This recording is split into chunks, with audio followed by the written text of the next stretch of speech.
celebration of Swami Vivekananda's 150th anniversary. She has made this trip out to the US for the very first time. She has been invited many times. But I found out that for her, the needs of the nation were a little bit higher up in the priority than this nation, I suppose. But this year, because of the 150th anniversary, somebody, I'm fortunate, convinced her to come. Didi has been with this Kendra from a young age. At the age of 16, I'm told, or 16 or 17, she had decided that she was going to spend her life in service of humanity. And then, having made this decision, she then went and told her dad. And her dad said, all right, we'll go find out more. And they found out that to join the organization, she had to be a graduate. So then she had to finish her graduation. So she did that. And she told me that she finished her very last exam for the graduation, came home and said, all right, now I'm ready to go. And so she wrote a letter to the Kendra asking if she could join. And there was a person visiting from that Kendra at the time who came, and she was just 19. And he's like, well, are you sure? You're kind of young. Are you sure? And so she said, well, here's the deal. If you don't let me join your organization, I'll join another. And so then he said, oh, really? So who will you join? And she goes, well, there's Baba Amke. He's doing good work. And they're like, okay, this girl's serious. So then they enroll her, and she starts to work. And so she has dedicated her life for this organization and for the morals and for the values of Swami Vivekananda. We are delighted that she is in Lawrence and is giving us this time. For today's talk, since I had opened this invitation, all the way in the front. We thought of doing it at the yoga center and then kind of moved it around to here, and I wasn't sure what kind of an audience we were going to get, and so I kind of, without asking her, chose the topic, yoga and the oneness of life. However, we're free to change. I was thinking maybe it's best that we would request Didi to speak a little bit about yoga and the oneness of life, if that's okay with everybody, or a little bit about the Kendra, just introducing the whole idea, and then we can open it up to discussion and make it a sort of a conversational evening. So, over to you.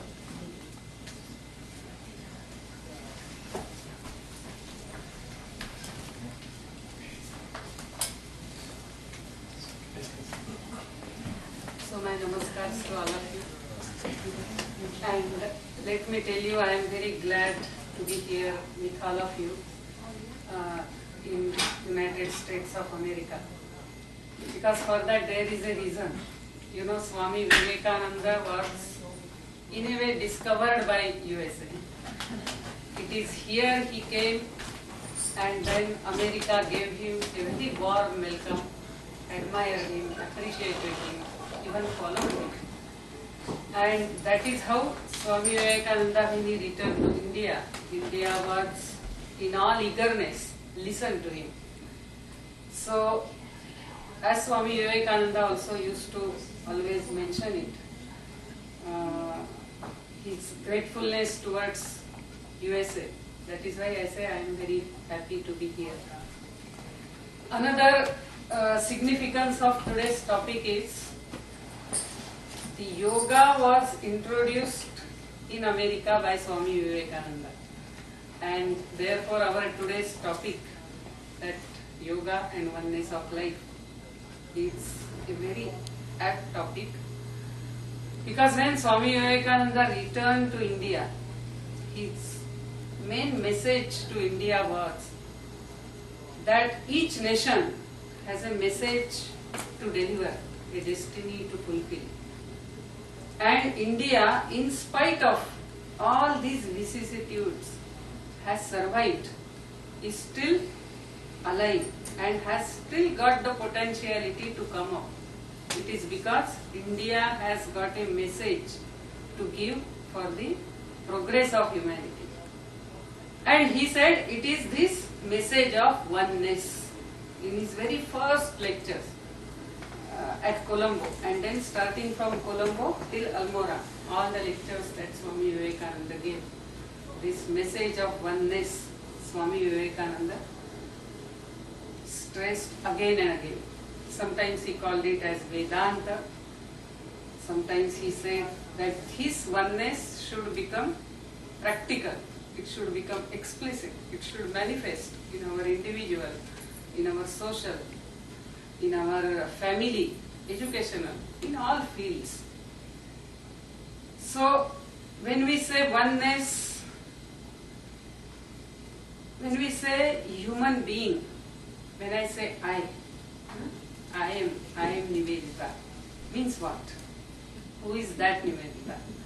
So when I say I, what is my consciousness? Is it limited only to this body, mind, intellect complex? Am I only this much? If so, then there is end to me. At one day, this story will be over. But really, no human being feels that I am going to end. No one feels. We see death around, still we don't feel. That is what Swami Vivekananda used to quote. Why is it like that? So, we are not just the body, mind, intellect, but we are that consciousness which is infinite, unchangeable, forever. It exists. And its expression in this world are the expanding realities. So, my expanding consciousness is up to my family. Then I feel one with my family. I work for my family. I sacrifice for my family. When it expands to my society, I work for my society. I give something to the society. I share with the society. When it expands to the whole humanity, my whole attitude to the humanity is inclusive, is of acceptance, not just tolerance. And when it expands even to the nature, then we consider this whole nature as mother. The earth becomes mother. And that is how. And then beyond that, that which never changes. These are all changing expressions. It is there, it is not there. But that which is unchangeable, which never changes, that is my original Swarupa, or the Mula Swarupa, that is original form, original state of being. And that is what we can call it by any name, by Atman, by Paramatman, by God, or by energy, or by soul, or whatever it is. Name can be anything.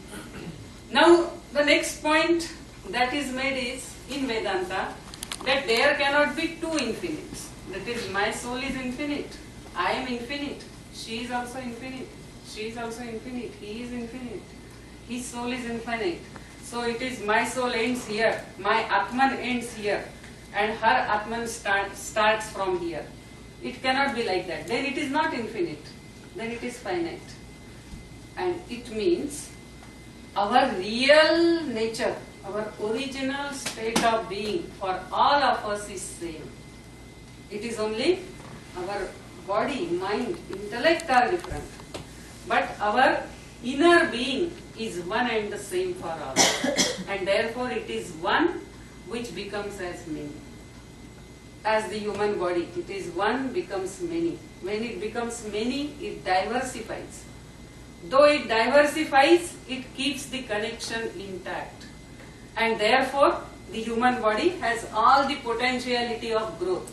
Suppose there is no diversification. In mother's womb, when the multiplication starts and there is no diversification, then it will be just a ball of flesh. It has no meaning. It diversifies, but there is no oneness, that life is missing. Then it will be a dead body of a baby.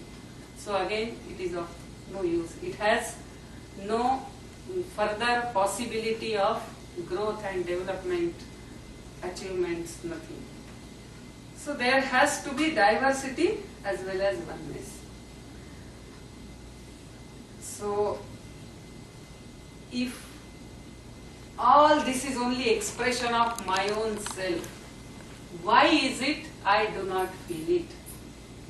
Not only that, someone says something to me and I get mad with it. I get angry. I don't like someone. I hate something. Why does it happen like that? Why I don't feel that yes, this is all one? You know, when oneness is there, we accept. We don't reject. We don't hate. Like for example, suppose we eat food. While eating food, sometimes our tongue gets caught in between the teeth. What do?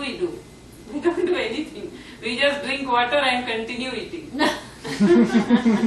We don't go and tell others, what useless teeth, cutting my teeth, biting my teeth. I am going to the dentist today and knock them out, all of them. We don't say that. We don't even discuss this with others. Why? Because teeth are ours and tongue is ours. But when it comes to another person, why that oneness is not felt? It is because what the Yoga Shastra, that is the science of yoga, gives the answer for two reasons. Like one is, we have limited our consciousness, that is, we have limited ourselves to our body, mind, intellect. And secondly, our mind is filled with impurities. As a lake is filled with impurities, we cannot see its bottom. So similarly, mind is filled with its impurities. So my real nature is not perceived. I am not one with it. Now what are the impurities in my mind? They are my own desires, my longings, my expectations, and some pent-up desires. All that is there. Now that needs to be completely removed. So yoga chitta vritti nirodha. If we do that, only then our real nature is perceived. So that is how yoga is a science, yoga shastra. It is a way of life based on oneness. But somehow it has happened in many places that we have reduced yoga only to the practice of asanas and pranayama. Of course they are necessary, they are good, nothing wrong in it, that is required. But that alone is not practice of yoga. Yoga is a way of life. It's not 1 hour practice, it's not 2 hour practice. It is 24 hours sadhana. And that is how Ashuddhikshay Patanjali says that for removing these impurities, this Ashtanga yoga is required. So yama, niyama, asana, pranayama, dharana, dhyana, pratyahara, dharana, dhyana, samadhi. Asana, pranayama, pratyahara, dharana, dhyana, samadhi. All these 8. But it's very interesting, he calls them as angas, that is the limbs. He doesn't call them as steps. It is not steps. Steps means I climb one step, then I don't have to be on that step if I have to go to the next step. So this step is given up. But it's not like that. It is anga, that is the limbs. So suppose for example, I want to hug my child, I cannot say I will hug only the hand of a child. That is not possible. Anga is everything. When you hug the child, you hug child fully. So that is how the practice of yoga entails all these ashta angas, that is the 8 limbs. So, and in that, initially the main important thing is yama. Why I say important? Because you know the practices are for 2 types of our avasthas. Avasthas means state of being. That is, I am with myself. At that time, my practices can be asana, pranayama, pratyahara, dharana, dhyana, samadhi. But I cannot be 24 hours with myself. I have to work, I have to earn, I have to get food for myself, I have to stay, I have to protect this body, maintain this body-mind complex. So I had to interact with others, I had to interact in the family, in the society, with the nature, all that I have to do. That interaction, that is Vyuthana avastha. This first is Samahita avastha. So in these two avasthas, that is the state of being, our practices should go on. So when we have to interact with others, for that Yama and Niyama. That is, those are the practices. And when we are with ourselves, that is from asana onwards till samadhi. So these are the practices. Now when we come to Yama, just to give one example, when Patanjali gives all the Yama, that is Ahimsa, Satya, Steya, Brahmacharya, Aparigraha, all the 5 Yamas. After that he says, Etani samayan avachinnaha sarvabhauma mahavratam. That is, in spite of time or the place or the age or the situation, ete jati desha kala samayan avachinnaha sarvabhaumaha mahavratam. So, in spite of all this Yama should be practiced. Means we have to take into account at what place I am, what situation is, what my age is, or what time is. All that taking into account, the Yama should be always practiced. And therefore, for any other thing, there is a time for practice. For Yama, it is always 24 hours. That's the difference which Patanjali makes for Yama. And so in just Yama we shall try to see, then we can have, I will tell little bit about Kendra and then we shall have interaction. So about Yama, the concept is this, that see, we are all interconnected, interrelated, interdependent, because it is the one which has become many. And therefore we are interconnected, interrelated, interdependent. So whatever I speak, that speech should be protecting this wholeness, this interest of all, and that is Satya. Satyaha iti Satya. What exists, I protect that. And therefore, by my words, I should not hurt the interest of, the society, the well-being of the humanity, the nature. So my word should be like this. That is Satya. Then Satya, Asteya. Asteya is non-stealing. So the question comes, we don't steal. It may be for thief, but we don't steal. So at least one Yama we are practicing. We may think like that. But in Bhagavad Gita, which is a Yoga Shastra, Krishna defines Asteya very beautifully. He says, I don't steal, I go to someone and take someone's things without his or her knowledge. I may not be doing that.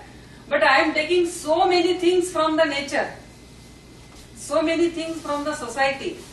See, when my mother was carrying me and walking on the road, and at that time one big dog came, suddenly one man came from somewhere, he stopped the dog. He protected my mother and also me. So all this, there are many such instances. The society takes care of us, the community takes care of us, the nature takes care of us, family takes care of us. Now taking from them everything, when I grow up and I start performing my actions, if my actions are not in the interest of all this, if I don't give back to these, my larger identity, that is the family, the society, the nature, without doing any good for all this, if I am living only for myself, then I am stena. Stena means thief. I am doing stealing. For my maintenance, I took from them. But to maintain, to keep the society, the nature enriched, I have not done anything.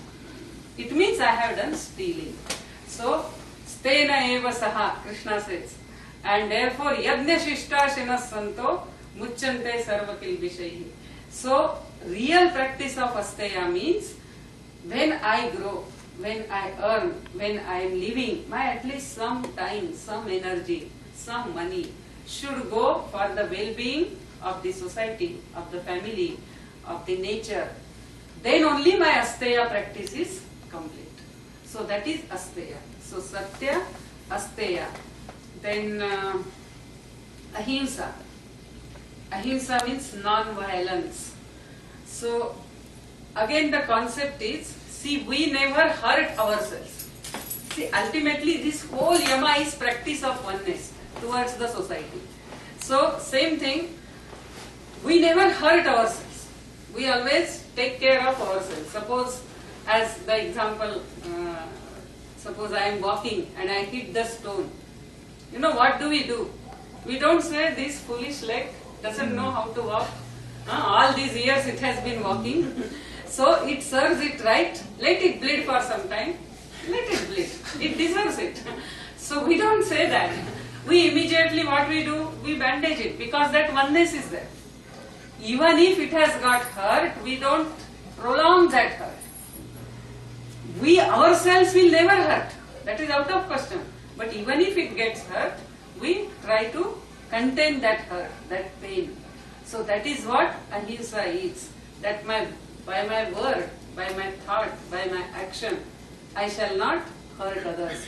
Because there is no others. It is just our own extension. You know, we see that kitten playing. Kitten's play is very interesting. When kitten plays, its tail comes like that. And the kitten doesn't know it is its own tail. Many times you must have seen that. That is a very usual play of kitten. So the kitten turns to catch the tail and it cannot catch it because as it turns the tail also goes behind. And that's the play it plays. So though it is its own tail, it does not know it is its tail. So same way, though we see all this separate from us, actually it is not separate. It is all expression of one. And that practice of practicing, realizing that oneness is actually yoga. And that is why ahimsa is non-hurting. This, all these collectives are the expressed form of our own self, or the expanding form of our own self. Like family, society, community, humanity, creation, and the whole world. Then comes aparigraha. Aparigraha is also not collecting things. Continuously keep on collecting. I want this, I want this, I want this, whether others need it or not. I need it or not, I don't know. Just because it is available, just because I can have it, I keep on collecting things. Things and also opinions. We keep on collecting. Only yesterday we had one very interesting interaction. We were meeting someone and there the topic was about water harvesting. And we found the person is telling where it rains less, there water harvesting is not required because water is falling less, so you don't need water harvesting. And so much we kept on arguing, then we found that it is of no use. We are not ready to change our opinions. Actually all our relationships, they go awry or they go wrong. It is because of this. Parigraha of opinions, parigraha of things. Parigraha means collection. Once I gather this, I am not ready to change it. So someone is behaving very nicely with me, almost always. But once something wrong, he or she does. And then I forget everything else. And then I generalize, you always do like this. And that you always do like this creates a problem. But I have already made up my mind. And I am not ready to change my opinion that she always behaves like this with me. He always does like this with me. So this is what aparigraha spoils our interaction with others, our acceptance of others, our connections with others. So in material things, we are depleting the nature, we are depleting the society because I want to aggrandize with myself as much as I can. I want this. And there is a limit. See, after all, we are body as well as we are self. That self which is always there. So, yes, bodily needs are there. There is some limit. We can enjoy life also. To enjoy also whatever we need, we can have, but there is a limit. If only we are living at the bodily level, then realizing the self, which really connects us, that realization, that yoga practice will not be possible. That yoga will not be possible. And therefore, aparigraha. Then it is brahmacharya. That is also very interesting. You know, ultimately, as we saw, the yoga practice has two things. One is interaction with others, that is yama niyama, and the other is with oneself. Now to sit quietly and practice, whether asana, pranayam, pratyahar, dharana, dhyan, samadhi, I need some sort of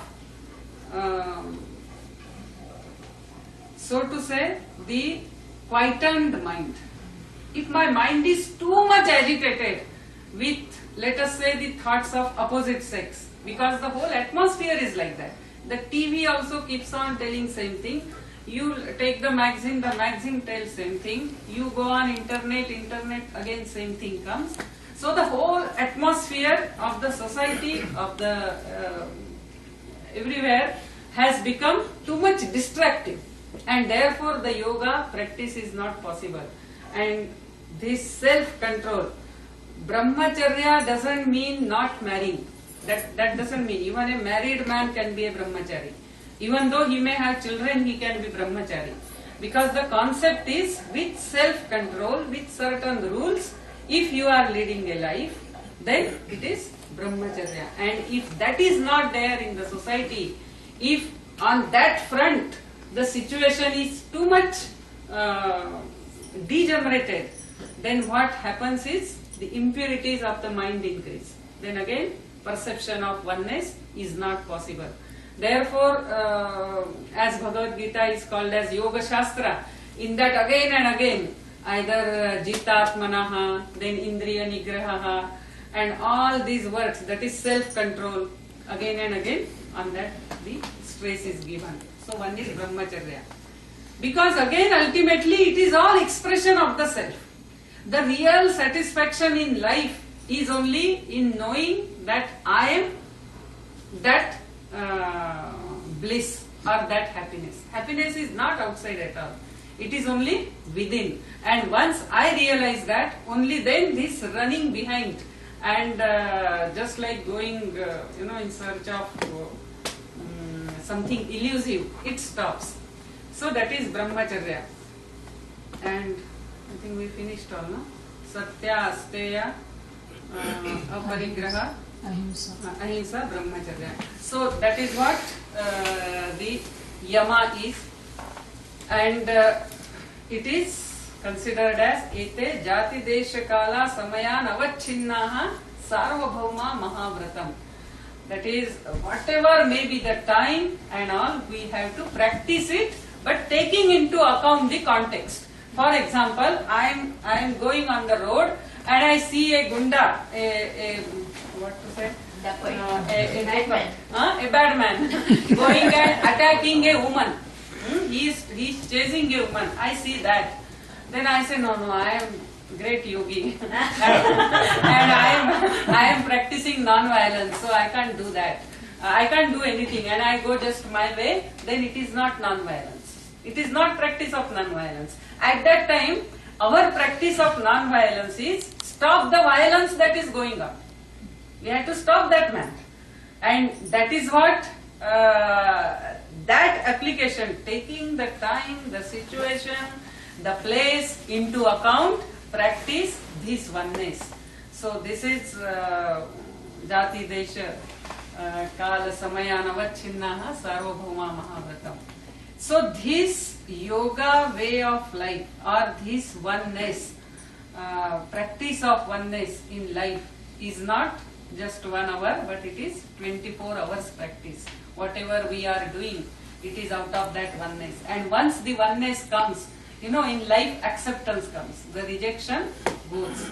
Because ultimately everything is expression of the self. So it is this message what Swami Vivekananda stressed in his tour in India after he returned from America. So when Swami Vivekananda's birth centenary was being celebrated in 1963, you know, this decision to go to America he had taken at Kanyakumari. There is one sea in the rock. One rock is in the sea. And sitting on that rock, he had meditated for 3 days and 3 nights. And that is where he took the decision that I shall go to America.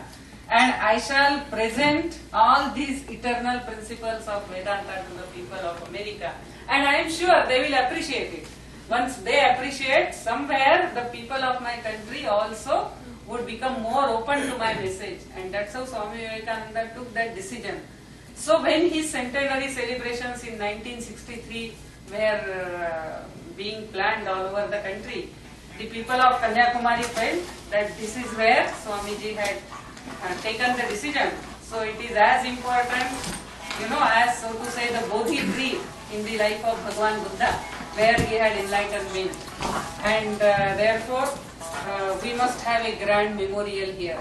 So in those days there were a lot of difficulties. Even money was a problem. And it should be grand memorial. That is, looking at it, we can feel that grandness, that oneness, what Swami Vivekananda had given the message. That one should really feel it. So that's how the memorial should be. So in those days 1 crore 35 lakhs, that is 132 million rupees were collected. So 1 rupee from one person, like that it was collected. And each state government, whatever may be the party, because Swami Vivekananda was such, you know, about him Rabindranath Tagore has told, in him everything is positive, nothing is negative. So any person, whatever may be his creed, he may be from whatever region, his religion may be anything. So whatever government, starting from Kashmir, Jammu and Kashmir, where Sheikh Abdullah's government was there, then Nagaland, here Tamil Nadu, whole of India, all the state governments gave 1 lakh rupees each. And 1 rupee each from the people, where like that 82 lakhs were collected. So that is how the grand memorial was built. But then it was felt that the memorial for Swami Vivekananda cannot be only in granite. You know, it has to be in the lives of such people who want to translate the message of Swami Vivekananda. And therefore appeal was given that those who want to come and join, give their life for this, they will be trained and sent to different parts of the country. And that is how those who came and joined fully, full time, we call them Jivan Vrati, that is, who have taken this vow for their life, or life workers. And these life workers then were sent to different parts of India, where they will, through various programs and different activities, they identify those people who really want to work for the society, for the people who want to do service. As Swami Vivekananda had told, God is not somewhere in the corner, He is everywhere. And therefore, serve man, serve God. That is, if you serve man, that itself is worship of God. So it is with this message of Swami Vivekananda, then many service activities were taken up. And many branch centers came up. Today Kendra has got more than 650 branch centers as well as the project places all over the country. So with this I stop so that we can have more interaction. Thank you.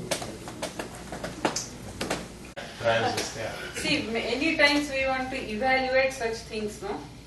It is never evaluated at that time or in a short period, suppose, because we are talking of humanity. So it is always, it has to be evaluated in a very long perspective. And if we do that, we know there is a change. Earlier, killing others, very openly, proudly, people used to do. Today, even if someone wants to kill others, he has to give lot of, justification for that. He cannot openly kill anywhere in the world. So we are moving towards that. But that never, it is not like a straight linear graph.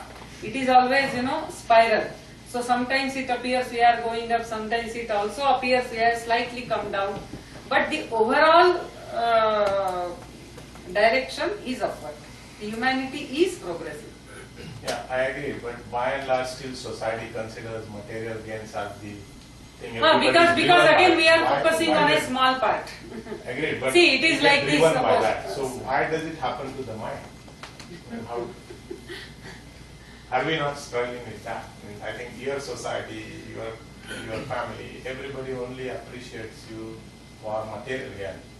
I'm talking about still the majority of them, and you'll find very few of them who will go for this, or even if they appreciate it, how many of them really want to adapt? That is where Swamiji very beautifully it is. He says this is what is the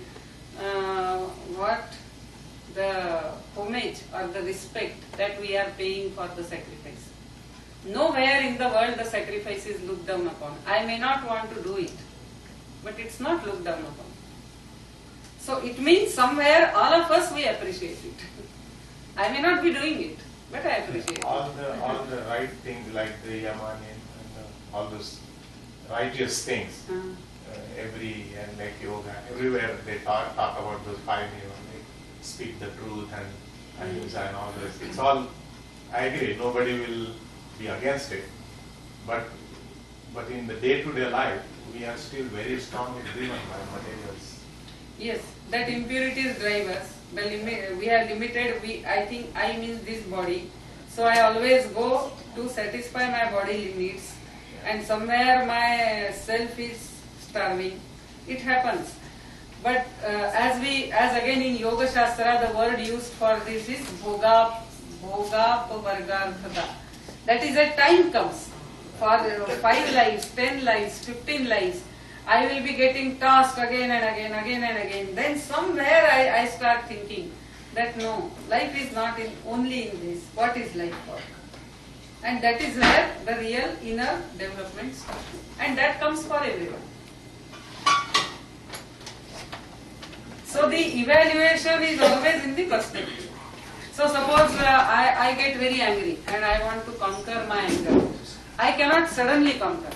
So I can only evaluate that earlier when I used to get angry, whatever is in my hand I used to throw it. Intensity was very high. In a day 5 times I used to get angry. But now at least in 5 days once I get angry. And I don't throw the things though I feel like throwing. Intensity has come down. So this I can evaluate only if I see 6 years before and today how I am. So this inner development should be always evaluated in a very large perspective. Otherwise we feel depressed. That was my question. Because sometimes it can be very challenging when you feel the impurities in your mind on a daily basis. And even if you practice for, you do 3 or 4 hours of sadhana in a day, and you maintain mindfulness, and then in the evening you're just tired and you lose it, and you just eat lots of junk food and watch television, and then you judge, then for me, like, I'll judge myself, and it's very difficult. It's when I think, how can I practice 24 hours a day without being totally depressed about my failures. So keep practicing. We will like this, it happens, sometimes we go for it. But again, don't be harsh with yourself or also unfair with yourself. If you judge yourself in larger perspective, you will be still progressing. This is what is the greatness. Whatever practices we do, that leaves the mark on us, which gives us the inner strength to practice it further. But the earlier impurities are also there. So it it has its own pacing. So in Yoga Shastra, asanas, for example, somebody teaches you and you follow. What about these other parts of yoga, like yama, niyama? Do you do it by reading or by hearing somebody? Or like asanas are like well organized and everywhere in the world somebody teaches you and you also hear along with that some of these things. But how do you integrate all this? I read this in books, but how do you integrate? None of the schools tell you this. Is anybody working on that? In Vivekananda Kendra, we focus more on this. That is yoga as a way of life based on oneness. But you are saying rightly, even if we say this, many times practice of yoga means it becomes only yogasanas. Yeah, that is good. That itself is well organized. Yes. But how do you integrate? Like I heard from you, or I read some book, so I am convinced. But how do I involve it in my day-to-day life? Just you have to start doing it. That's all. That means by reading and hearing. So that is every day a sort of self-analysis is there. If suppose practice of yama we are doing, then we have to decide. Suppose I am too much in something, then to what extent I can reduce it. I will not do it at all. That will be it will boomerang. It will not work. Actually, it will give diminishing results. So in Mahabharata there is one very beautiful story. I will not tell the full story, but that Brahmin. If you want, I will tell, but it is slightly longer. So that Brahmin, when he ultimately goes to learn from a butcher, so that butcher every day he has to kill animals. He has to cut the meat and he has to sell. But he says, this is what is my family work. This is all my father has taught me. And I feel sorry for that. But after I finish this work, I will only pray for the good of all. And I will only do good to others. So this I have to do, I will do. So somewhere we start limiting what we are doing. No, what otherwise we are doing, we limit it to at least, okay, one day in a week. As he said, junk food, one day in a week I will take. Or 2 days in a week I will take. Then slowly that I will reduce. So that way the practices gradually, as it is told, no, abhyasa vairagyabhyam tan nirodha. Abhyasa is required, vairagya is required. Abhyas is repeated, continuous, long practice. Satu dirghakala nairyantarya satkara sevito druda bhumi. And with all faith that yes, ultimately it takes long time, to acquire the higher habits. So the abhyasa will be required. Little bit of vairagya we have to start. Vairagya means detachment or sacrifice. So I give up this only for this period. Then slowly you increase that. So slowly, gradually, naturally, but sustained way from you. We go. You said we always take, and in a way we steal. What was Swamiji's idea of giving? Giving. How do you give back? Is it giving back material, giving up your time, helping others? What was his concept? Concept in the sense, as in those days, for India, in Indian context, when it was required, he says 100,000 men and women are required to go to the length and breadth of the country, preaching the gospel of equality, gospel of social raising up, gospel of health. So give your time, give up your life. He says, I love you so much, but I will like you that you die working for others. That's how he used to talk to his disciples. So that was the extreme sacrifice that he demanded.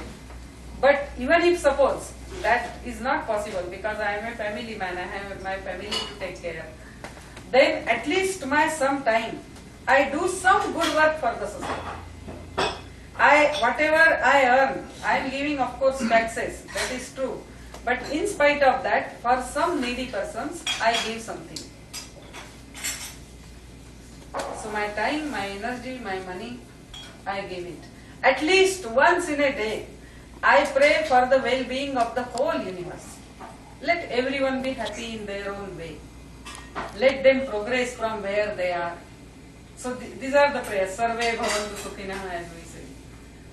So that sort of body, mind and wealth, at least part of it should be in the service of the others. And it is not because I am giving, not that sort of giving, but it is a sort of gratefulness that I am able to take care of my larger existence. As we take care of our own body, we don't expect any, certificates that our mother takes care of child. She doesn't expect any certificate that she is taking care of child very well. So it is from that oneness.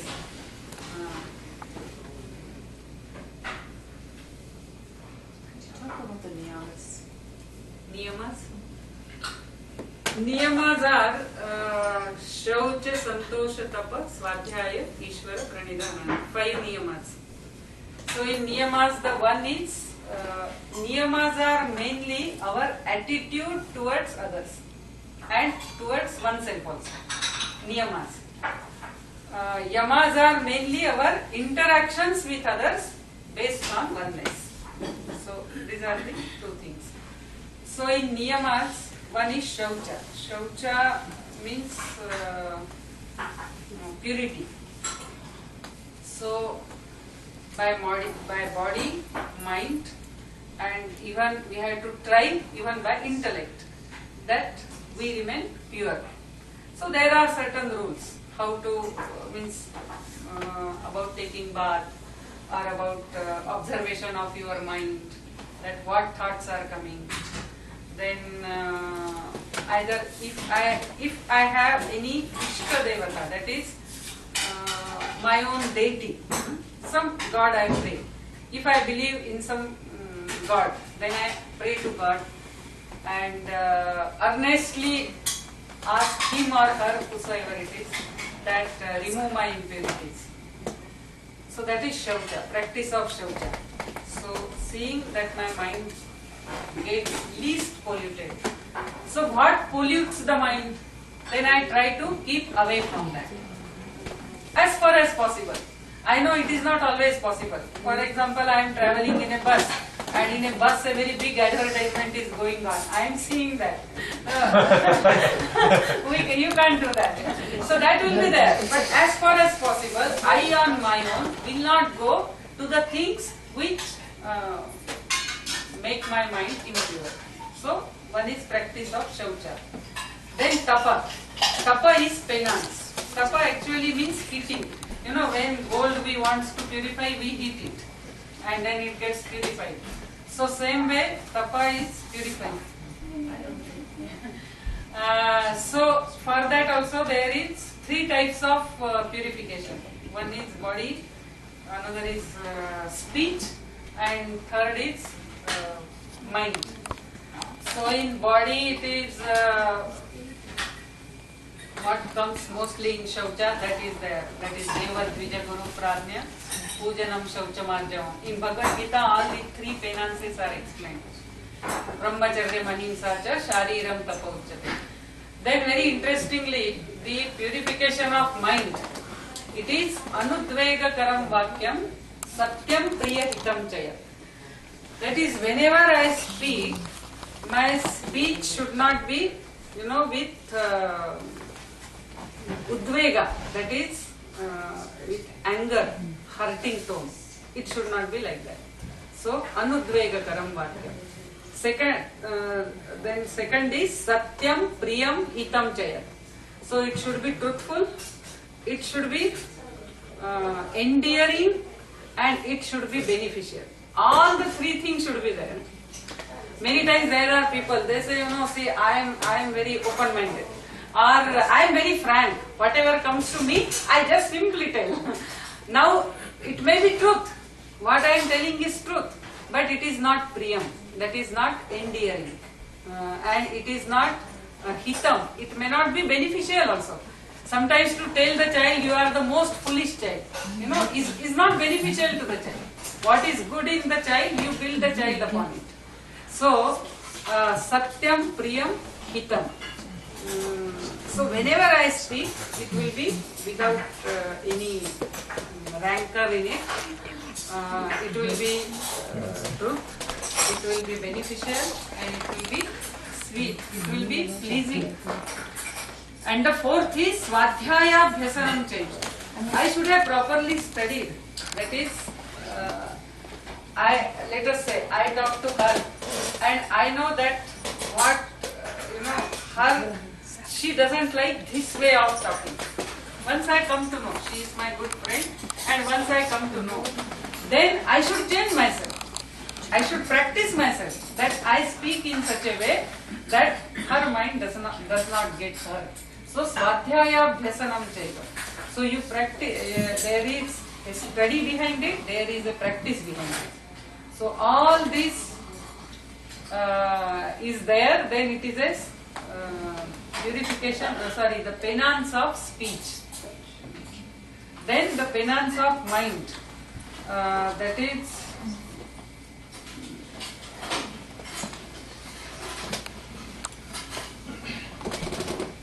mind. I'm not getting the beginning of that.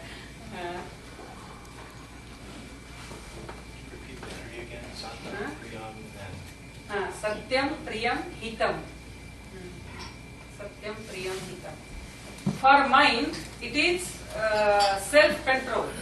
Then Maunam, Atma Vinigraha. Very interesting, this is Maunam. Maunam is silence. So silence is not the penance of speech. Silence is penance of mind. It is not penance of speech. There are some people, they say I am practicing Mauna. Mauna means silence. So if anybody comes, we keep talking like that. Only from the mouth, the words are not pronounced. That's all.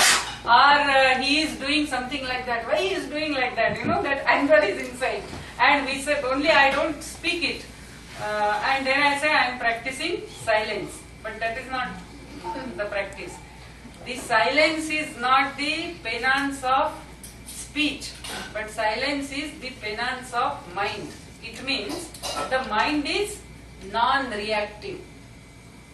Whatever happens, you just take it as it is. It seems when Bhagavan Buddha was about to give up his body, one person rushed to him. He said, I want to do sadhana, please guide me. Now he is about to give his body. And then he says, please guide me. Then he told him, see things as they are, no reaction. That's all Bhagavan Buddha gave him. And then he went, he sat there under the tree. Then someone came, hey, what are you doing? Oh, you think you are a very big sadhaka? Somebody passed comment. Immediately the anger arose. Then why anger arose? He said, you think you are a very big sadhaka. That's all, there it ends. I am imputing the meaning to that. And that is why the problem is. So just see things as they are. Don't impute your own meaning. All our problems are, we impute meaning to that. If two persons are talking and they just look at me and I impute meaning to that, they are talking against me. It may not be. So all the problems in life comes that. Therefore Mauna is the penance of the mind. Non-reactive mind. Mauna Matma Vinigraha. And one more is there, I am not getting it. So that is the penance of the mind. So body, speech and mind.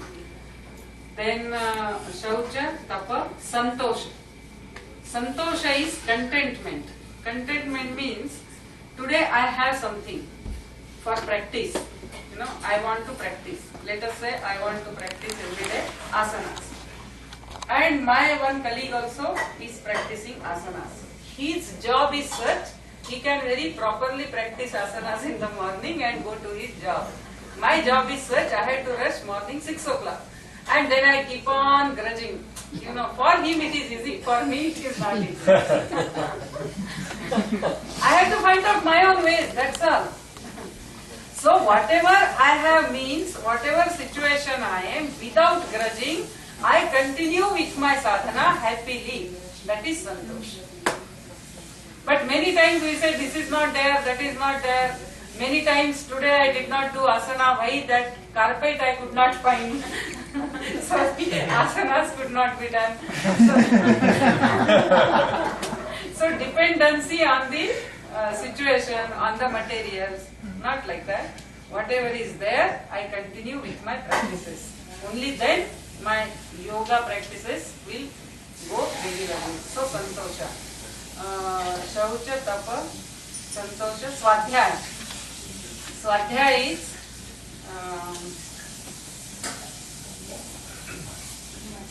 if I have my Ishta Devata, whatever it is, someone may have Rama, someone may have Krishna, someone will have Bhagwan Buddha or Jesus Christ or Allah, whatever it is. So, if I have like that, then I do regular prayers, puja, worship, all that I do. If I don't have any specific God as such, I am not much for that, but I am for Nirakar, that is the formless, even nameless. Yes, I know there is some power which is everywhere, and I believe more in that. Then okay, tuning to that, so chanting Omkara they say, Tasya Vachakaha Pranavaha, Patanjali Yoga Darshan it is told. But regularly doing this, some japa or chanting, and then reading the books which tell, as he asked the question, no, that is telling more about this Shastra, how it is to be practiced. So it could be Upanishad, it could be some yoga books or whatever it is. I read it again and again so that I get motivated again and again to continue my practices. So Swadhyaya. And the last is Ishvara Pranidhana. That is surrendering whatever I do. Every day I offer it at the feet of Ishvara. That is God. Again, God can be for me with any specific name or may not be with name. That doesn't matter. It could be my own higher self. So both the way. Means that flexibility is very much there in Yoga Shastra. So we can choose our own form and name of God for practices. Or we can even say that I go beyond form and name. So all the problem comes in life because I tell I am doing this, I am doing this. Means I am the doer. Ultimately we have to reach the stage that body, mind, intellect, they are part of this, this nature. And naturally, they naturally will do the work. I am not the doer. So I am akarta. To that stage we have to reach. To reach that, every day whatever I have done, so practices I am doing, or good work I have done, or even some mistakes I have done, all that I offer it at the feet of God. Because many times it is that what becomes the obstacle. I am doing lot of practices. That itself can create my ego. And you don't know, I am a very great yogi. And then that is what becomes the obstacle. So Ishvara Pranidhana every day. So that again freshly with all enthusiasm we start the next day. So this is our 5 niyamas. Says perform all your actions without attachment to the result, whether it's good or bad. Don't worry about reward. That seems pretty hard in real life. Do you have any comments? Actually that Isn't is it all high? Isn't all of it high?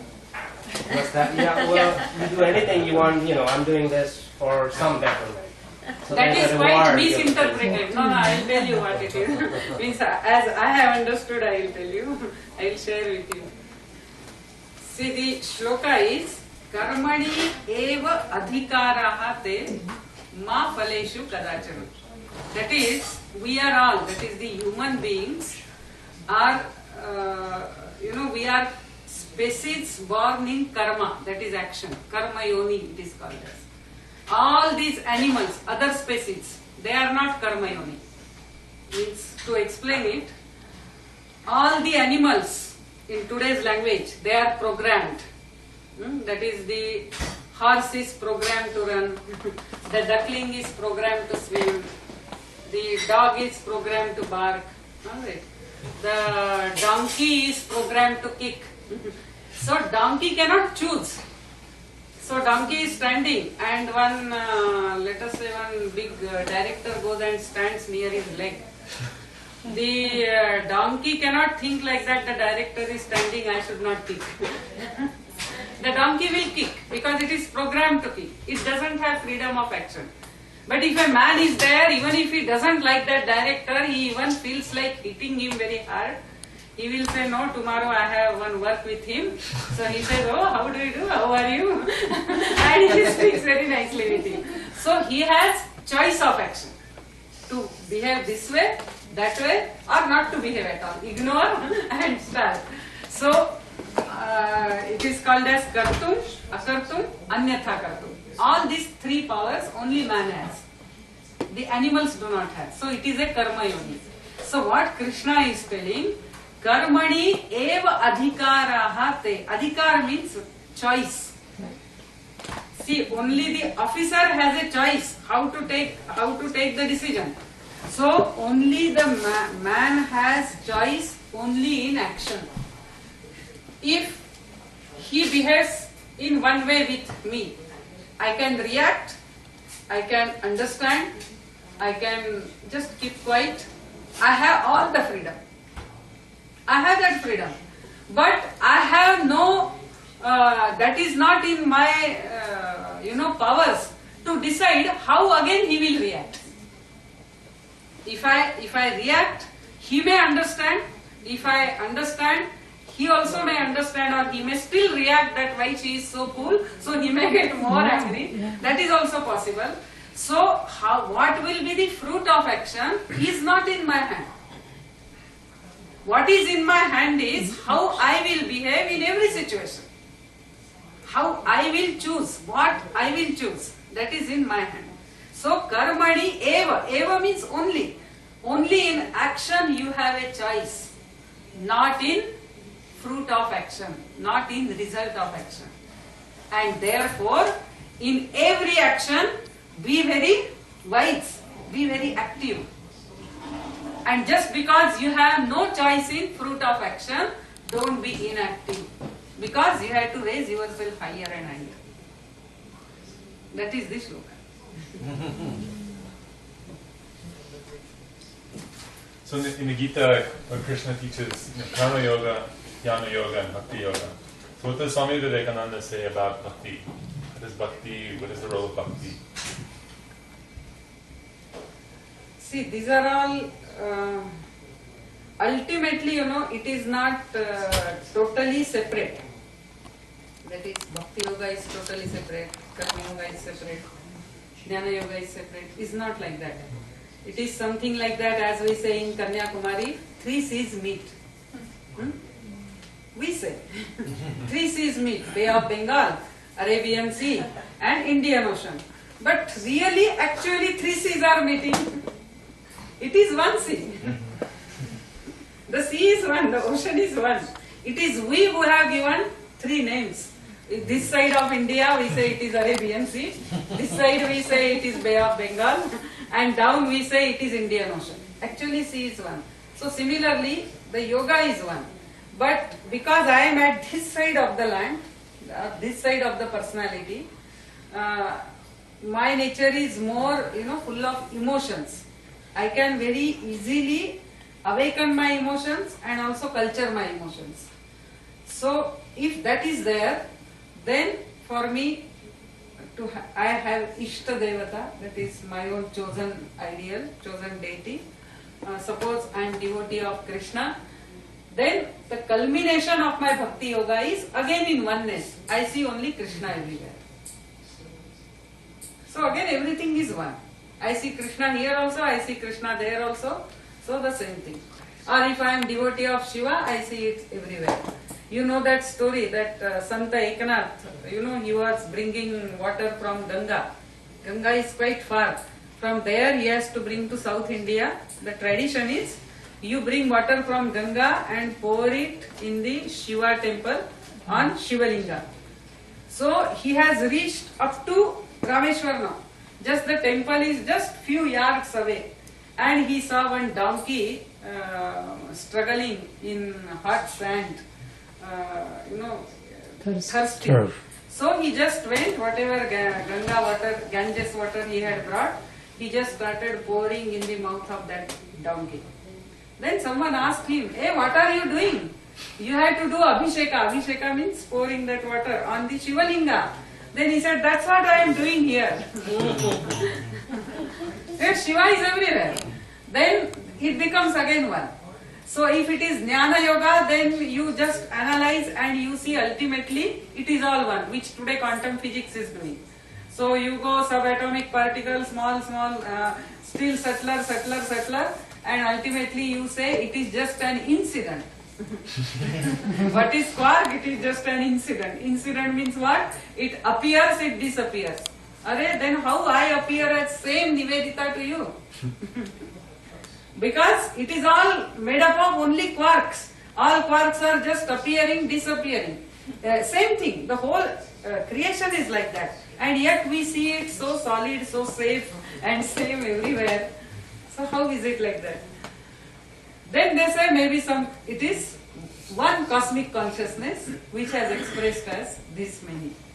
So Jnana Yoga is analyzed and ultimately you see that same oneness. Then Karma Yoga. In Karma Yoga you continuously practice this. Karmani eva adhikarahate ma phaleshu kadachana. And ultimately a stage reaches where you know you are akarta. That is non-doer. And that is where you see everything same.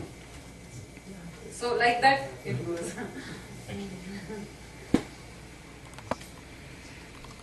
But in each yoga, the other things are also required. So a Jnana Yogi becomes a great Bhakta, that is devotee. Or a devotee becomes a great Jnana Yogi. They become Raja Yogi, they become Karma Yogi. So Swami Vivekananda, though a great yogi, he did not keep quiet, he kept on traveling continuously for the good of the others. So great Karma Yogi. Pass. I think you have to look at each individual to say you can't say Bhakti is best for everyone, Jnana Yoga is best for everyone. There's no one path that's best for everyone. Yes, you are right. We cannot say, we should not force the path on others. For me, Bhakti Yoga must have worked extremely well. That does not mean it will work for her or work for him.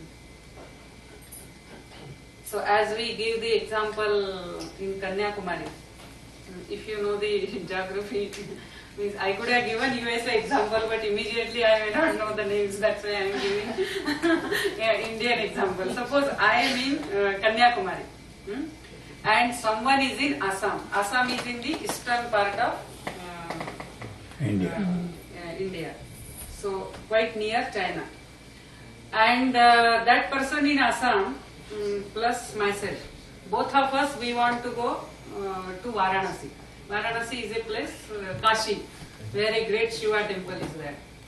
Now both are telling each other, see, we want to go to Kashi. But I also don't know the way, she also does not know the way. Then I ask some people, they say, oh, you want to go, you just keep on traveling northern direction, in the north, and keep on asking the people, ultimately Kashi will come. You can visit Kashi. And I do that, and I really reach Kashi. I have darshan, I am very happy. And then I tell that person in Assam, you know how to reach Kashi? Just keep traveling to north. Now she says, no, someone has told me I should travel to the west. I said, fool, I have gone myself. You don't know. You must travel to the north only. And if she believes me, and she starts traveling to the north, she will go to China. If she keeps still traveling, then she will go to northern pole. If she still survives, she may come round the earth, she survives the southern pole, she may reach back Assam, but she will not reach Kashi. That's great.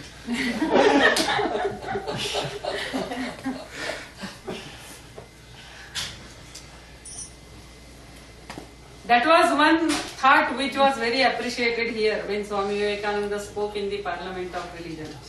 That each path is valid for that person. Don't force your experience on others. You can share, but you should not force your experiences. I was just wondering, what are your thoughts on how it's healthiest to process when you do feel a separation between you and someone? I think sometimes this does happen in families where you feel like there might be discord or an unhealthy relationship. What are your I'm thoughts sorry, on I'm not getting the question. it's when you feel like your relationship with someone is strained and in a healthy manner you're trying to create a separation but do it in a healthy way. What are your thoughts on how to process that when you're trying to see that you're connected to this person but you also realize that there's distance that you need because it could be harmful to be closer to that person, you know, without trying to react too strongly. Yeah. What are your thoughts on that? There are two things in this, as I understand. That if it is someone like our own, maybe my husband, my brother, my father, my mother, whosoever it is, I must try my maximum to keep the relationship. Maximum. It is again like oneness, you know. If something is wrong with my leg, I don't immediately try to get rid of it. I will try to protect it as far as possible. So, and that is always possible only if you sacrifice yourself also in the process. To give example, I don't know, means, you know, in Ramayana is one of the beautiful example of this. A great epic of India. So, Rama is going to become a king. And his own stepmother, she feels that no, her son should become the king. So Rama says, okay, and he goes to the forest. Because that's what she asked. He should go to forest for 14 years. But when that stepmother's son comes back and he comes to know, he says, what you have done? You don't know, Rama loves everyone equally. Perhaps he loves you more. And how you have behaved like that? So they all go, everyone, whosoever is there in the kingdom, they all go to bring back Rama from the forest. Now when they go, each one is trying to convince Rama to come back. And each one, even that stepmother who had insisted he should go to forest, she has also gone to bring him back. For whom it is told that brother is also gone. He says, no, kingdom is given to me, I don't want, I am giving it to you, you come back. But Rama knows that so immediately, whatever the other thought has come in the mind will not go away. If he goes again after some time, again some doubts will start coming. Relationship will get strained. So he says, no, for 14 years I will be in the forest.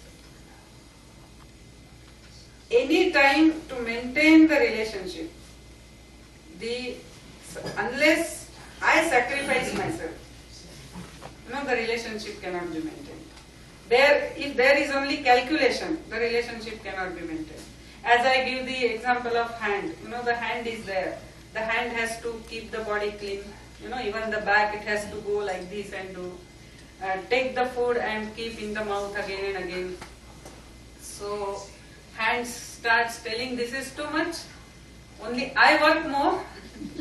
The mouth is in its own place, enjoying the food. And I have to lift the food, put inside, lift the food, put inside, and I don't get the taste. So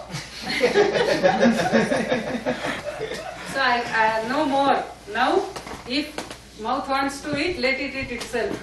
I will keep food with myself. And the hand starts keeping the food. Now, in oneness, because we are talking this on the basis of oneness. So in oneness, the body is only the extended form of the hand. And the hand has refused to do its duty.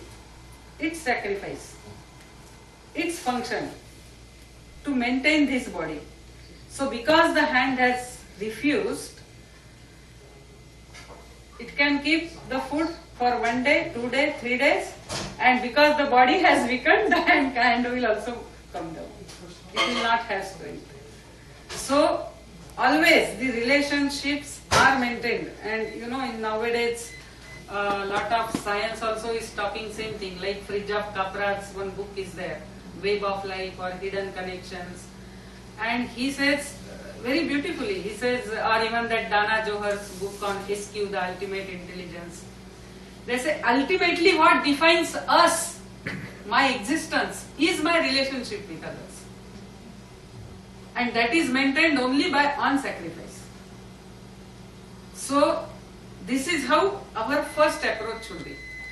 But I can understand that there could be a person who is a real problem, means even I sacrifice, I give everything, I understand, it doesn't work. There is possibility. Like a person having diabetes. Suppose his toe becomes gangrene is developed. Then though it is my own toe, I will want to amputate it. I will go to the doctor and get it cut, because the whole body is in danger. So, but when I do that, it will not be, let it go, not like that. It will be with all sadness. So ultimately, that may be there. To protect the whole, we may have to sacrifice something. But initially and always, first the sacrifice should be that I sacrifice myself to maintain the relationship. There is, otherwise relationships cannot be maintained. More and more we become selfish and only think of ourselves, the relationships are going to get strained.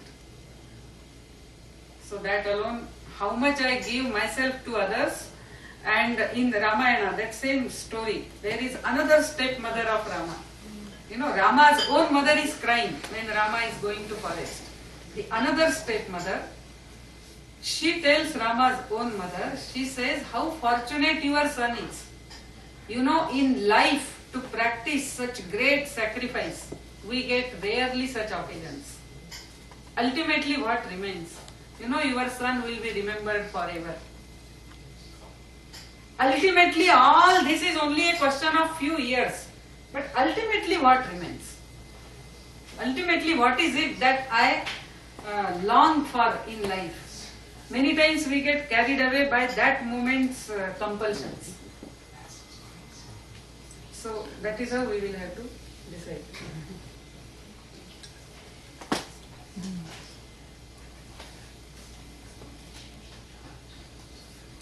Kind of your daily schedule, or what's some of the projects that you're involved with Kendra?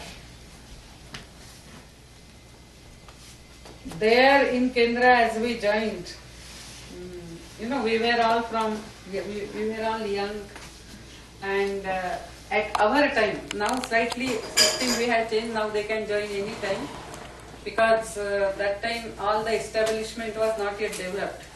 So at our time we would be told in which train, which day we should sit and reach Kanyakumari after we were selected. So that is how all of us, those who were joining, we reached at a time there. So for all of us that is all new. So we reached in the afternoon and evening bhajan was there. So first thing you can imagine, the college students hardly go for bhajans. They don't know what bhajan is. We even did not know Omkar chanting. I didn't know. Some of my friends also did not know. Though in my house some bhajan used to be there. But most of the others, they did not have any experience. But this Omkar chanting was not there.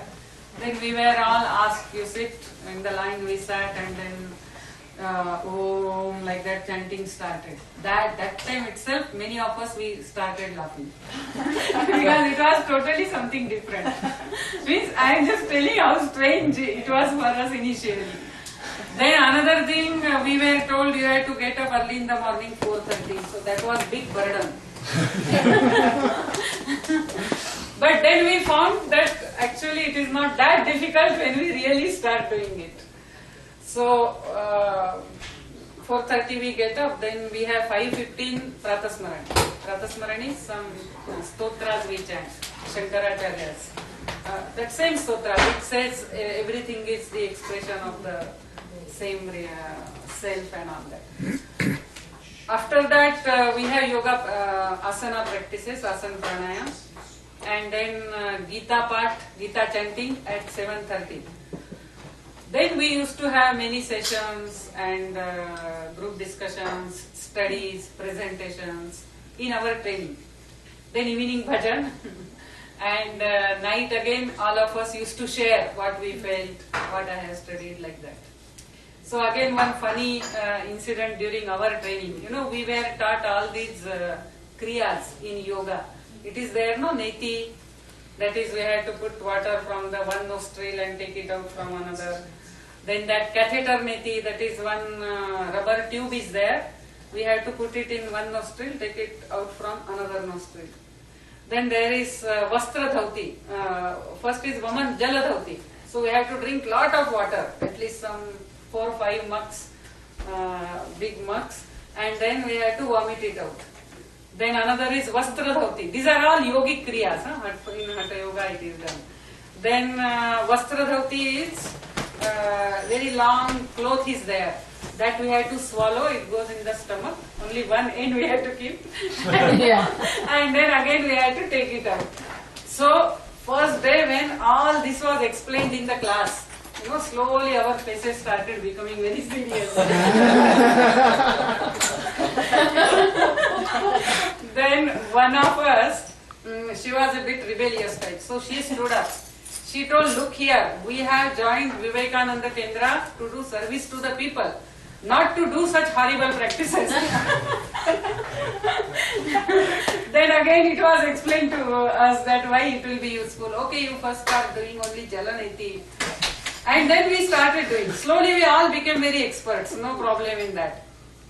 But one of us was there. So this used to be once in a week. So every Thursday. So exactly Wednesday she used to fall sick. First we didn't realize, and then after few Thursdays we realized that Mandakini, her name was. That Mandakini is never in the Kriya class because exactly Friday, Wednesday night she used to fall sick. Thursday afternoon she will become alright. So like that it was initially many different things, and we all came from different parts of the country. So again our mental makeup were different. For example, we had one in our batch who said that what is this bhajan, pratasmaran, Gita part? He used to talk like that. See, we must wipe the tears of the poor. That is the real service. All this is meaningless. So that's how he used to give talk. And all the freedom we had, we could express our ideas. But slowly we automatically, gel with each other, we gel with the routine, we gel with the total philosophy also. But we could express also. Then another one was there. He said, what yoga we are talking? At least every day we must have 5 hours meditation. Only then it is real yoga. So we enjoyed our training like anything. It was 9 months training. After the training is over, then we were sent to different parts of the country. And we were posted in different parts. So earlier in Vivekananda Kendra, the idea was that where to send them first. Then we thought the border areas like Arunachal Pradesh, Assam, Nagaland, Andaman Nicobar Islands. So there we should focus, and also in mainly all the cities, because Swamiji's thought, Swami Vivekananda's thought we can take to the youth, and the youth will get motivated, they will come and join, or they will work in their own areas. And that is how the big cities as well as these border areas. That was our first focus. I was posted in Arunachal Pradesh, but because I fell sick, I had some very severe kidney problem. So that was cancelled, and I got posted in Kanyakumari district. So since then I was working in Kanyakumari district in rural development program. There the idea is that when we raise the people economically, at that time itself these spiritual ideas that I owe something to the society, to the people, to the nature, that should get inculcated. Otherwise, economically they will come up, but they will not know even how to use that money. So side by side both the things should go. So that is how with Cultural Trust we started taking up this rural development program. That was one thing. Then we also have a natural resources development project. So in that all these herbal medicines, then low cost housing, biogas plant, and all that work is done in that. We even got that Ashden award also for this international award. Then in Assam, Arunachal Pradesh, for in the tribal region, which was very interior, that is for our children to reach to the school, they had to walk sometimes 7 days. That interior areas, no roads in those days. So that is why we started residential schools in Arunachal Pradesh, Assam. Today we have total 65 schools, mostly in that region. Only 4 are in South India, but mostly the schools are in that region. Then in Arunachal Pradesh we also started a multi-purpose service project called Arun Jyoti. That was another project. Then in Guwahati we started Vivekananda Kendra Institute of Culture. The idea behind this was that in northeastern parts of India, as such India is full of diversity, so many languages, so many communities. But in northeastern parts the diversity is still pronounced, still more. That is, every 20 miles the language changes, the way of dressing changes, the name of God changes, the name of festival changes everywhere. So there is, for example, means even those who are from India also will not know this. There is Ane Doni, there is Doni Polo, there is Kine Nane, there is Nani Intaya, there is Duyuya, then there is Jeetane, there is Rangfra, there is Bathau, Singbonga, all these various deities. Now this diversity somewhere, unfortunately, got interpreted as unconnectedness. And that is what, and then suppose two communities had some clash, sometimes some clash takes place. And if only those clashes are documented, then it got interpreted as that both the communities have only hostile relationship. So that started creating problem in that region. So we felt that we need more to focus on this oneness. What are our common unifying principles? And actually beyond all these names of God and festival and race and languages, if we go, there our attitude towards life is same. How we view the existence is same. And that if we focus, then all the communities will get connected with each other. And therefore it is with this focus we started doing a participatory research. That is, the community itself, from community, those who are very elderly person, who know the tradition, who know the meaning of why we celebrate this festival and all that, and those who are educated but don't know the meaning. So we used to bring all of them together, then they will discuss. So the process will go for 1 year, and then there used to be a seminar, but it is more like interaction of the community. So we found after every such seminar the community's confidence in itself, as well as confidence in and also the accommodative attitude to carry others with them, that improved. So that is one of our very important projects in Guwahati. Then in Delhi also we have started one Vivekananda International Foundation. Recently we have started. So like that various service projects are there, plus these brand centers in different cities, where we conduct for youth some study circles, then regular yoga vargas, or a limited time yoga classes, that is 10 days, 15 days. That's how we come in contact with the people. Then we come to know there are some persons who want to work for the society. So we gather them. They are all our sthanik karyakartas, that is local workers. And then they give their committed time, and that is how the branches of Vivekananda Kendra come up different parts of the country.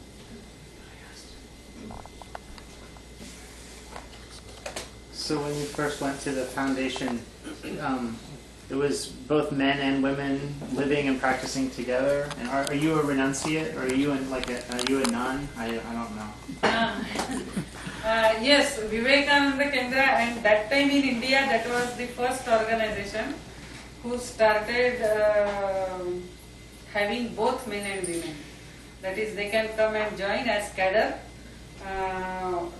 It is something like, to put it in, means like nun, or like what they come in the, that is, we join like that. But in Vivekananda Kendra, if we want, after 5 years we can marry. But the condition is, we should not marry within the cadre. Within the cadre, marriage is not allowed. If it happens, they have to leave Kendra and go. They cannot continue in Kendra. So the marriage within the cadre is not allowed. You can marry, then with your spouse you can continue. If anyone wants to marry. I chose not to marry. So I continue as the Jivanvati Karyakarta of Vivekananda Kendra. We don't take to any uniforms. We use the ordinary dress what in India everyone uses. Because the idea of our founder was that as we want to work in interior areas, as Swamiji had envisaged, that 100,000 men and women will go to the length and breadth of the land. So when we go to the villages, to the tribal areas, there sannyasi or a monk is very highly regarded. So he just kept on a pedestal. So we cannot really mix with the people. Know their pain, their problems. So it was decided that we will not have any habits, but we will have usual dress, and that's how we are.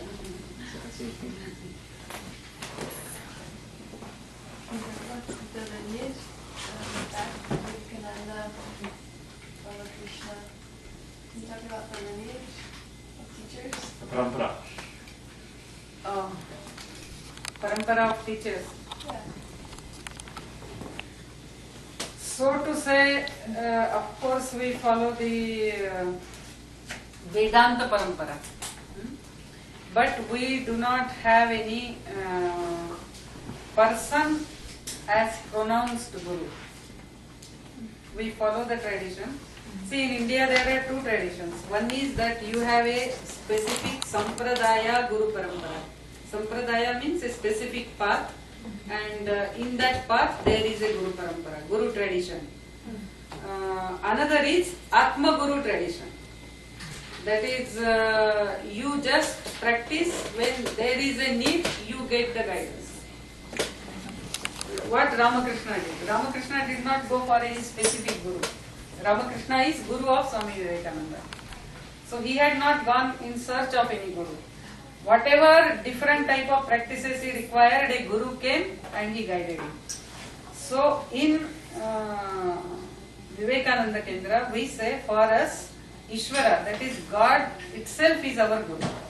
So we have kept Omkar as our Guru. So what Diksha we have, that Diksha is in front of Omkar. And all mantras are related to Omkar.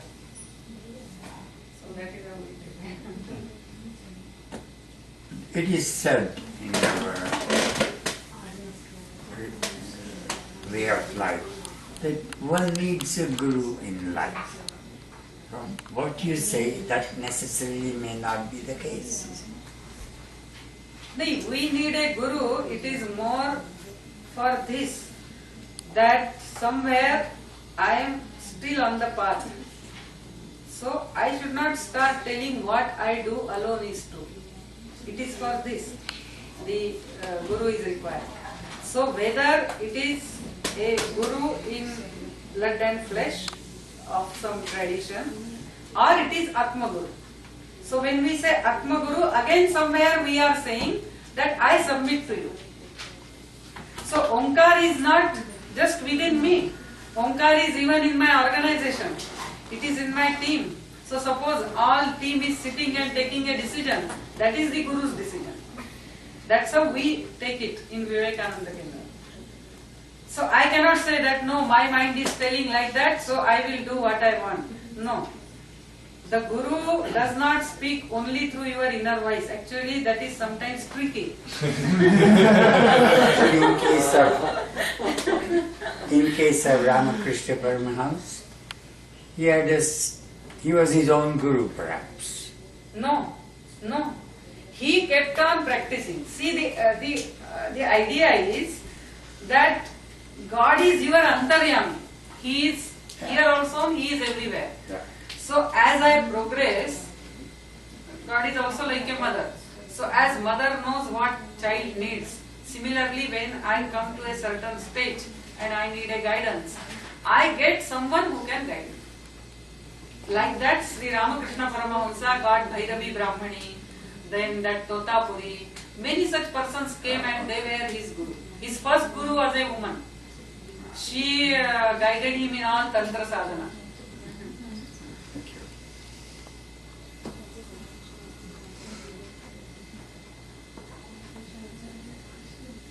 So, if you look at it as I am God, as God in me, you're just and it's everywhere. What would be the purpose of having a deity, an image, a name, containing it? Because though that is the ultimate truth. But we many times don't immediately reach the ultimate truth. We go from truth to truth, from lesser truth to higher truth.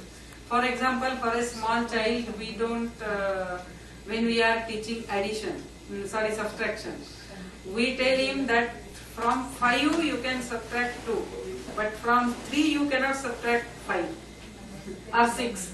So, from bigger number only you can subtract the smaller number. That's how we tell. Whereas we know that even 5 minus or 3 minus 5 is minus 2. Later the child will study, but at this stage he should be taught like that.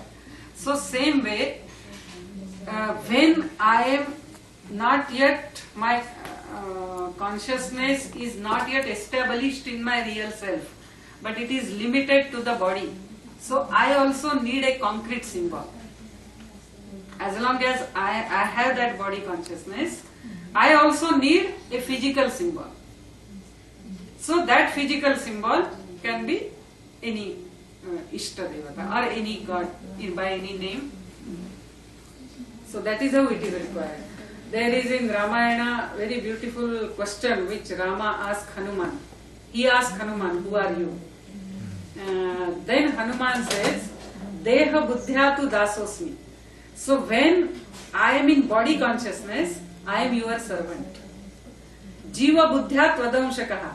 But when I consider myself as a human being, as a as some living being, then as some consciousness, then I am part of you. And Deha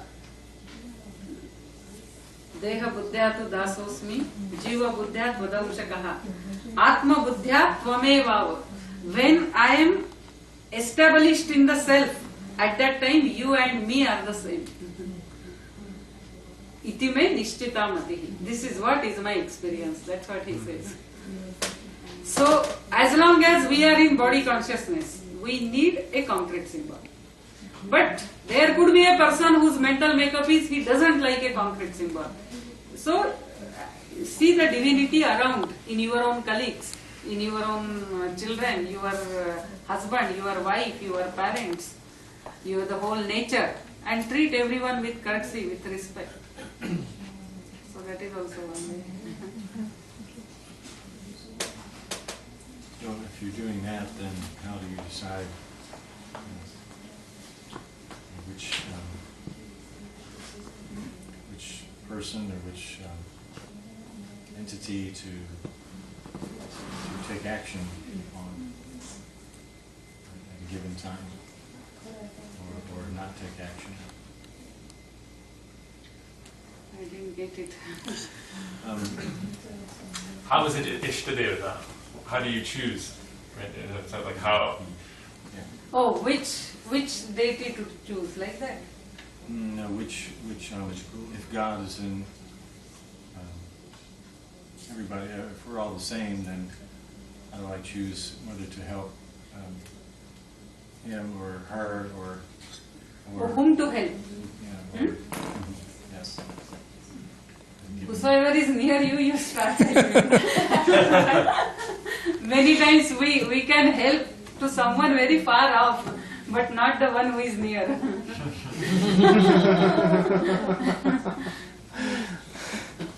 Hey, whatever is immediate, we should help.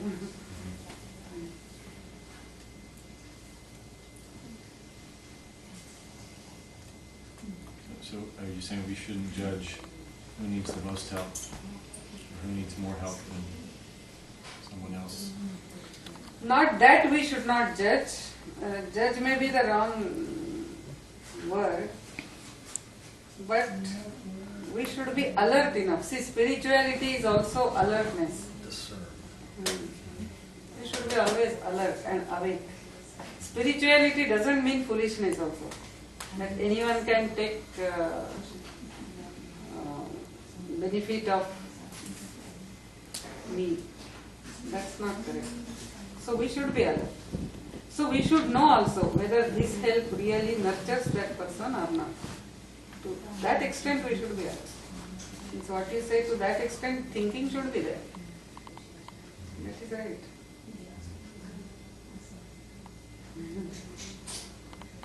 Because what's helped to one person might be harmful or hurtful to another. That is true. Very true. Many times I think I have to help him, but that person doesn't need that help. That is also true. So generally the rule is you help the person to grow in his own way. That growth, if any help I can give, I should give.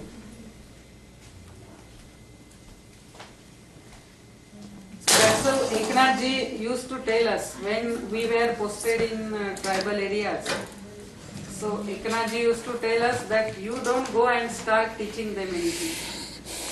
You have no right unless you become one with them. You accept them, they accept you.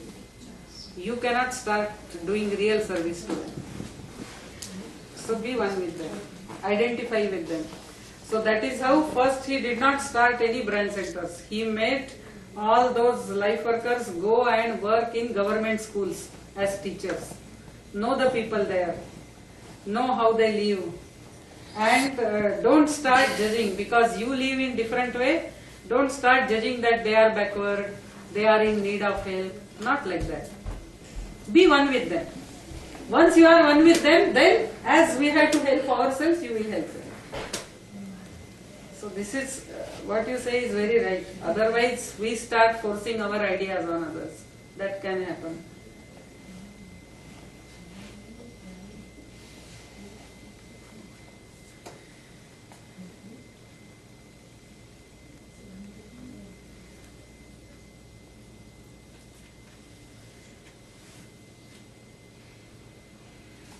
Should we thank Didi? Thank you.